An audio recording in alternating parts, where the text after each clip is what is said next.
ফ্রান্সকে এবার ওয়ার্ল্ড কাপের জন্য ফেভারিট মনে করা হচ্ছে তাদের অ্যাটাক লাইনের জন্য। কি নাই এই অ্যাটাক লাইনে! এমবাপ্পে, ডেমবেলে, ওলিসে, চেরকি, থুরাম, দুয়ে, বারকোলা, এমন কোনো ধরনের স্কিল বাদ নাই যা এই অ্যাটাক লাইনের ভিতরে নাই। সব ধরনের প্লে স্টাইল, সব ধরনের স্কিল আছে এই অ্যাটাক লাইনের ভিতরে। বাট স্টিল এই ফ্রান্স টিমকে আমি ফাইনালিস্ট হিসাবে দেখছি না। এর পিছনে রিজন হলো ফ্রান্সের মিডফিল্ড। আপনার কাছে যদি একটা ভালো অ্যাটাকিং লাইন থাকে আপনি অনেক বেশি গোল স্কোর করবেন, একটা ভালো ডিফেন্স লাইন থাকলে আপনি কম গোল কনসিড করবেন। বাট আপনার কাছে যদি একটা ভালো মিডফিল্ড থাকে তাহলে আপনি ম্যাচ কন্ট্রোল করবেন। আর এই জিনিসটা আমরা স্পেনের ক্ষেত্রে দেখেছি।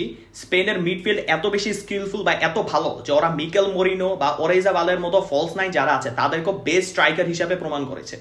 সো এই জিনিসটা ফ্রান্সের ক্ষেত্রে মিসিং। ফ্রান্সের ক্ষেত্রে এনগোলো কান্তে, রেভিও, জারাই এমরি অ্যান্ড চুয়ামিনির মতো প্লেয়াররা আছে ঠিকই, বাট তারা বল উইনিং মেন্টালিটির বা বল হোল্ড করা মেন্টালিটির, ক্রিয়েটিভ মেন্টালিটির তারা না। যেমন আপনি অ্যান্তোয়ান গ্রিজমানের কথা চিন্তা করেন, সে যখন ফ্রান্সে ছিল সে এই ক্রিয়েটরের রোলটা প্লে করতো। সে ভালো ভালো বল ক্যারি করে নিয়ে ফরওয়ার্ডদের পাসেস দিত, যেন ফরওয়ার্ডরা গোল করতো। এই জিনিসটা এই বছর ফ্রান্স মিস করবে, কারণ গ্রিজমান অলরেডি রিটায়ার নিয়ে নিয়েছে। এই রোলটা প্লে করার জন্য ওলিসে এবং রায়ান চেরকি অ্যাটাকিং মিড পজিশনে খেলবে, বাট যেটা তাদের ন্যাচারাল পজিশন না। তারা মূলত উইংয়ে খেলতে পছন্দ করে। সো একজন উইঙ্গারকে আপনি যদি অ্যাটাকিং মিডে খেলান সেক্ষেত্রে তাদের উইংয়ে যাওয়ার একটা টেন্ডেন্সি আছে, যেটা এইখানে একটা লুপ ক্রিয়েট করবে তাদের অ্যাটাকিং পজিশনটায় বা ক্রিয়েটরের পজিশনটায়।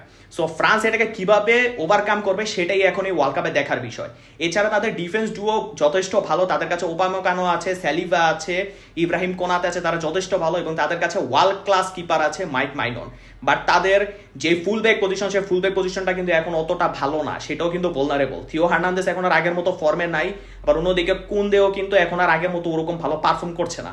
সো এই জন্য আর কি আমি ফ্রান্সকে ফাইনাল পর্যন্ত দেখছি না, সেমিফাইনাল বা কোয়ার্টার ফাইনাল পর্যন্ত দেখছি। আর যদি আপনাদেরকে আমার ভিডিও ভালো লাগে তাহলে অবশ্যই ফলো দিয়ে এবং লাইক দিয়ে আমার পাশে থাকবেন। ধন্যবাদ।